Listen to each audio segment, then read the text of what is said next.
The school gymnasium was abuzz as students filled the bleachers, washing them in vibrant chatter. Principal Carter took the stage. His booming voice echoed through the speakers as he welcomed all to the annual talent showcase. Among the crowd, Jake sat with his friends, jokingly exhaling with guffaws at his friends' jokes. He was the golden boy of the school, a star athlete with quick wit and a charmed smile. He loved every minute of it, bathing in the attention of everyone around him, bathed with an aura of popularity. Maya just sat quietly at the back. She loved art and had dreams of becoming a painter one day, but this very passion was often ruined by the cruel whispers and snickers that pursued her everywhere.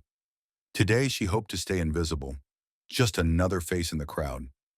As the performances were about to kick off, Jake's restlessness grew. He turned to his friend and whispered, "Watch this." When it was Maya's turn to present her artwork, Jake saw his chance. He stood up and loudly said, "Look, it's the elephant in the room." There was laughter, but it wasn't the kind that felt good. Maya's face turned crimson as tears welled up. She turned to flee the gym, her dreams crushed. The room fell silent when the laughter finally died down, leaving a churning sea of tension. Principal Carter looked obviously flustered, hurrying to regain control, but it was too late. The damage was done. It was videotaped and relayed everywhere. The cruel comment echoed through the halls of the school and beyond. For Maya, that was a moment of profound humiliation, while for Jake, it had become the beginning of a harsh lesson in empathy and respect. The next day after the assembly, everyone was talking about what had happened. Jake, thrilled by the initial attention he was getting off his joke, began to realize it wasn't quite the place he wanted to be. A video of Maya's humiliation went viral, generating outrage both online and in the hallways. Whispers and stares followed everywhere that Jake went. Maya felt the weight of 1,000 eyes upon her. The support from just a few sympathetic classmates did very little against the overwhelming sense of embarrassment and pain. Her best friend Jasmine was fuming. She had been with Maya since forever, and it brought out a fierce protectiveness in her to see her friend hurt like this. Jasmine met Jake in the hall between classes. Her normally calm countenance was supplanted by one of burning intensity. "Jake, how could you do something so mean?" she asked, shaking her voice. Students nearby stopped to watch, sensing a fight. Jake shrugged, but Jasmine wasn't buying. "It was just a joke," he muttered, still avoiding her eyes. Jasmine's eyes flashed. "It wasn't funny. You humiliated her in front of everyone. You think that's okay?" Her words cut through the laughter of his buddies who now stood awkwardly silent. The confrontation was recorded and went viral on the internet, causing even more damage to Jake's reputation. Principal Carter called him into the office and was very stern and sharp in his reprimand. "You need to learn the effect of your actions," he said seriously. "As punishment, you're assigned community service at the local community center." Jake's heart sank. It wasn't until he was walking out of the office that the weight of his mistake really began to press upon his shoulders, and he knew this path to redemption was going to be long and humbling. In comparison, Jake's first day at the community center was a far cry from the halls of his high school. The building seemed to epitomize peeling paint and dilapidated furniture, notwithstanding its condition. It was abuzz with children looking for activity and a safe space through which to play out their days. Mrs. Harris, an elderly lady with a gentle face and an air of authority about her, welcomed Jake with a no-nonsense yet warm smile. "Welcome," she said, her eyes flicking around him with curiosity and wariness. "You're here to learn about empathy and respect. Let's see if you're ready to understand." Jake spent his first hours arranging supplies and getting the craft room in order, the weight of his punishment settling upon him. The children were lively, full of energy, and seemed to have very little regard for him. Jake tried to make small talk, but his attempts at engaging were met with polite but distant responses. It was in the art room that he first saw Maya, commanding the attention of the children as she led them in a very patient and creative way through an art class. In this place, she was different, sure of herself and loved by the children. Jake watched from a distance, feeling a stab of guilt at how much he had affected her. His mind went back to what Mrs. Harris said earlier. Empathy isn't just a word, it's a way of life. Jake now felt that it wouldn't be sufficient for him just to come back, but to change and change deep within. Before him lay the path of redemption, marked by the realization of hurt he had caused and hard work that would go into making things right. Within weeks, Jake found himself increasingly a regular visitor to the community center.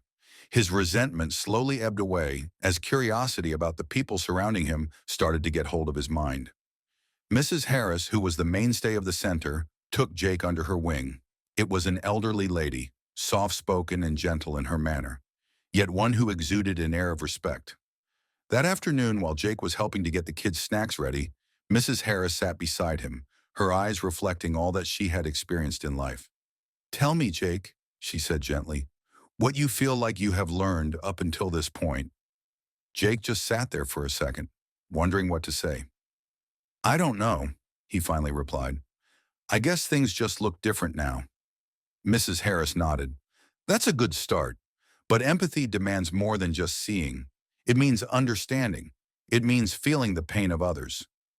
She began telling them stories about her life, discriminations she had gone through, and her struggle to make it through. Her stories showed Jake exactly how bright the world was outside his high school. Each story was like teaching him about life, and each struggle was almost like mirroring his character. Listening, Jake was finally starting to feel the weight of what he had done. Laughter that had so innocently been consumed now cut at him like a gash. His guilt grew, but so did his resolve. If he wanted to atone, he needed to embrace lessons Mrs. Harris held and prove growth through real change. It was Jake's determination to make things right, so he drove to a defining decision. He was going to organize an art exhibition in memory of Maya and her talents. He felt that an apology would not work magic. He needed to show with action that he truly understood the hurt he had caused and the value of Maya's contribution. One afternoon, Jake came to talk with Maya after one of her art classes. The room was colored by the bright works of her students, and she seemed quite focused on her work, closing her off from the rest of the world. Jake's heart pounded as he summoned the guts to talk. "Maya," he started off, the level of his voice so level but sincere. "I am truly sorry over what I did. I know I am sorry. Alone cannot fix the thing, but I'm seriously working on making things right. I'm getting an art exhibition together featuring you, your work.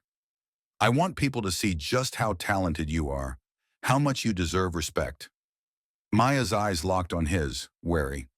"Why should I believe you?" she asked, her voice tinged with pain and skepticism. Jake held her gaze with his own, full of sincerity. "I know I've made mistakes, but I want to show that I've learned from them. I'm hoping this exhibition can be a step toward that." Maya was still sore from the assembly, and so was pretty apprehensive. She, however, saw a hint of some actual regret in Jake's eyes. So reluctantly, she agreed to participate. Jake knew this was merely an initiating step to prove his sincerity, and he was ready to do whatever it takes to make a difference. The day of the exhibition finally dawned, and the school gym was turned into a zealously animated gallery. Jake hadn't stopped. He ensured that everything was perfect. He carefully arranged Maya's artwork in such a way as to bring out that incredible talent. The walls were adorned with bright paintings and detailed sketches, all telling an enthralling tale of courage and creativity. The room was full of students and teachers flowing in to receive their escort through the art show, then those who remained to discuss the pieces in intense debate. Standing at the edge of the gallery, Jake felt his nervousness balanced with his anticipation. This was his chance to make things right, and he had high hopes that the exhibition would convey his remorse, along with his admiration toward Maya's work. It was Jake's turn to speak, and he mounted the stage. His heart was racing. The room fell silent as he began. "Thank you all for coming." His voice was firm and steady. "Today's exhibition isn't just to let everyone see what a talented lady Maya is, but also just how much those words could have hurt her. I learned so much about empathy and respect, and I hope this exhibition does the same in helping us appreciate our value." The room was silent, his words hanging heavy on the air. Maya moved to the front, stirred by Jake's speech from the heart. Their eyes locked and a tear rolled down Maya's cheek. "Thank you, Jake," she said, her voice quivering, "for seeing me." The crowd burst into applause, a clear proof that what Jake did touched the hearts of all the people, just like Maya's extraordinary talent.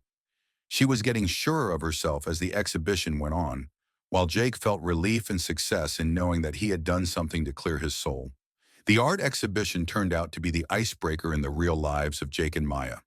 It was an evocative display of talent and an equally relenting apology that set students rallying behind the cause for anti-bullying. What were hitherto muted conversations about empathy and respect were now spilling out, taking the form of a vibrant campaign against cruelty in all its forms.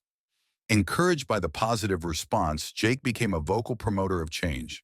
Sharing his story with school assemblies and other local events, he allowed his experience to be used as a part of a cautionary tale about the impact of words and actions. His speeches, full of regret and fledgling wisdom, therefore touched hearts and stirred conversations about kindness and understanding among the listeners. Maya's artwork, now celebrated, began to reach broader recognition. She was invited to display her pieces at local galleries and community events, inspiring others who faced similar struggles with her story. She felt an increase in her confidence and solace in the support from her peers and the broader community.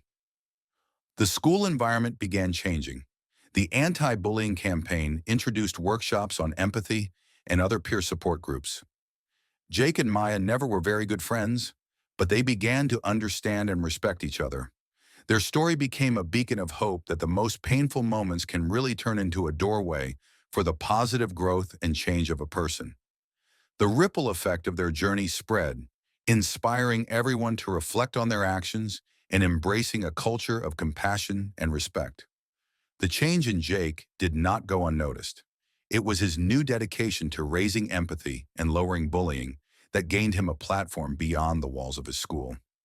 Speaking at various local and regional events, Jake used his chance to share his story of redemption with people. Now instilled with deep responsibility and understanding, his speeches captivated audiences. One bigger moment was when Jake got an invitation to the National Youth Conference to speak. In front of hundreds of students, educators, and activists, Jake knew whatever he said would hold a heavy meaning. Taking a deep breath, he began. I used to think that words were just words, but I learned that they can deeply hurt and divide. It was hurts that my actions caused, and there I had to face the reality. The experience taught me that real change is harnessed from understanding and working to make things right. The audience was silent as the honest and poignant reflections of Jake came in. As he began speaking about the importance of empathy, how far he had come on his journey influenced a bond of relevance between him and his listeners. His story spoke to many, creating discussions and commitments within their communities to foster kindness. It was deep words, the strong determination to make things right that gave Jake a committed champion for change. His example would inspire others to begin facing their dark past and strive to be better people for a more compassionate world. A very powerful story of redemption and personal growth. The change that Jake and Maya brought about was already so deeply inbred into their lives and within the school as much time had passed. Their anti-bullying campaign was on the rise as students were engaging in workshops, support groups, and raising awareness events. What was earlier a poisoned atmosphere in their high school turned into an environment where empathy and respect were not only welcome, but celebrated. It was this commitment to social change that propelled Jake into a career of social work. His experiences instilled deep inside of him the passion to help others across the hurdles of similar challenges. He went to college with a complete focus on social services, looking to use his experiences to make a real difference in the lives of those struggling with the same issues. Empowered by the realization of her own talent and the encouragement from her peers, Maya continued to grow as an artist. Her work was displayed in many exhibitions, and she had begun mentoring some young artists on her journey, persuading them to continue with their passions, no matter the number of challenges involved. With the new confidence gained, she is able to inspire others through her art and her story. Although Jake and Maya did not grow into lifelong friends, they kept a sense of mutual respect toward one another for continued growth and accomplishment. Their paths diverged, but the impact that this shared experience had on their lives and those around them was always there to remind them of their long, hard struggle. Their story wove itself into the tapestry of the school's culture, forever reminding everyone about redemption, personal growth, and what a simple gesture can do: unending kindness. Their journey has been a legacy to continue inspiring generations in the future with the construction of a community of empathy and respect. Years after those turbulent high school days, Maya and Jake could only look back on years of personal growth with pride. Maya became a renowned artist whose work would inhabit the prime galleries all over the country. Her art today stood as a symbol of resilience, beauty. It held within the charge of the past struggle and triumph that inspires countless people fighting their battles. Jake had built a successful career in social work, helping young people understand their problems and creating an atmosphere of understanding and compassion. He was still making a difference with his speeches and activism, using his story to teach and inspire others to handle, embrace empathy, and respect.